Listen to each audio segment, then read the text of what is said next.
जय श्री राम। मारीच रावण के कहे अनुसार मृग का रूप लेकर आश्रम के पास घूमने लगा। सीता उसकी क्रियाओं से उस पर मोहित हो गई। सीता की इच्छा हुई कि वो इस अद्भुत मृग को पकड़कर अपने आश्रम में रखे। वे राम को पुकारते हुए बोली, हे आर्यपुत्र, आप और लक्ष्मण शीघ्र आइए। देखिए कितना सुंदर और अद्भुत स्वर्ण मृग यहाँ घूम रहा है। उस मायावी मृग को देखकर लक्ष्मण को संदेह हुआ और उसने राम से कहा, तात, मुझे ऐसा लग रहा है कि हमें छलने के लिए इस मृग के रूप में कोई इच्छाधारी मारीच ही आया है। भैया, इस भूतल पर कहीं भी ऐसा विचित्र स्वर्ण मृग नहीं है। निसंदेह यह कोई मायावी ही है।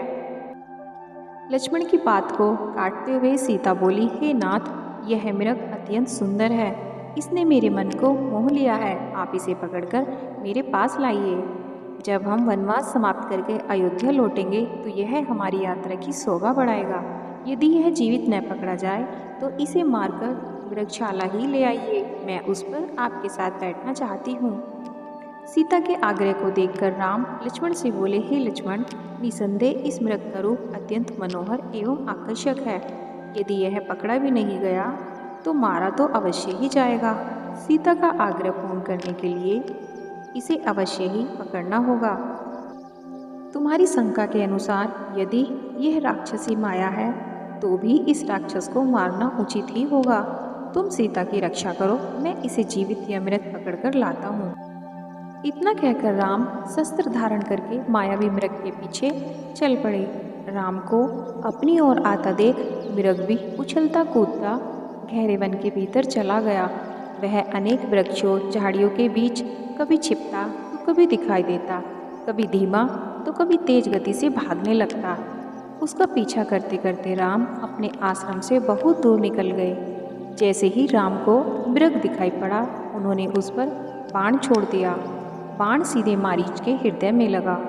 बाण लगते ही मारीच अपने असली भेष में आ गया और दर्द से तड़पते हुए राम के स्वर में बोला, हाय सीते, हाय लक्ष्मण। और ऐसा कहते कहते उसके प्राण निकल गए। उस राक्षस के मृत शरीर को तथा उसका अपने स्वर में चित्कार करना देखकर राम को लक्ष्मण का कथन याद आया कि ये तो वास्तव में मारीच की ही माया निकली। उन्हें चिंता होने लगी कि मेरे स्वर में किए गए चित्कार को सुनकर सीता की क्या दशा हो रही होगी। उन्हें किसी अनहोनी के होने की आशंका हुई और वे तीव्र गति से अपने आश्रम की ओर चलने लगे।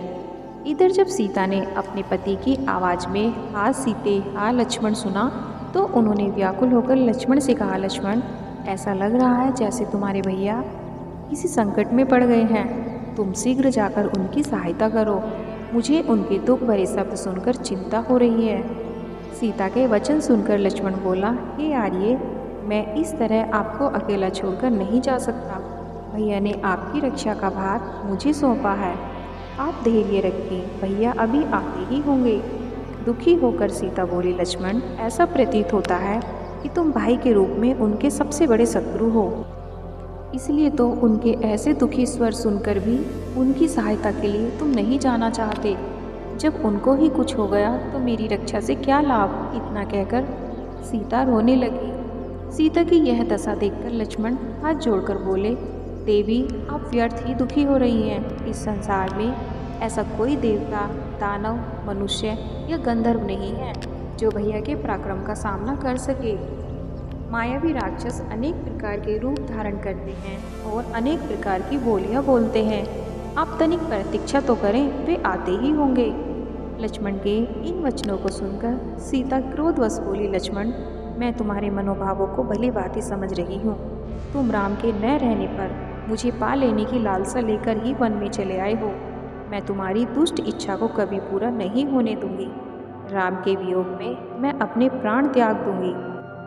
सीता के ये वचन सुनकर लक्ष्मण का हृदय छलनी छलनी हो गया। वे बोले, देवी, मैं आपकी बातों का कोई उत्तर नहीं दे सकता। स्त्रियों के द्वारा ऐसी अनुचित और प्रतिकूल बातें मुंह से निकालना कोई आश्चर्य की बात नहीं है, क्योंकि संसार में नारियों का ऐसा स्वभाव पर्याय देखा जाता है। आपकी बुद्धि भ्रष्ट हो गई है जो अपने बड़े भाई की आज्ञा का पालन करने वाले अनुज पर ऐसा दुष्ट लांछन लगा रही हो। मुझे संशय हो रहा है कि आज आप पर अवश्य ही कोई संकट आने वाला है। वन के समस्त देवता आपकी रक्षा करें। वन के देवता इसके साक्षी हैं कि मैं आपके द्वारा जबरदस्ती भेजा जा रहा हूँ। इतना कहकर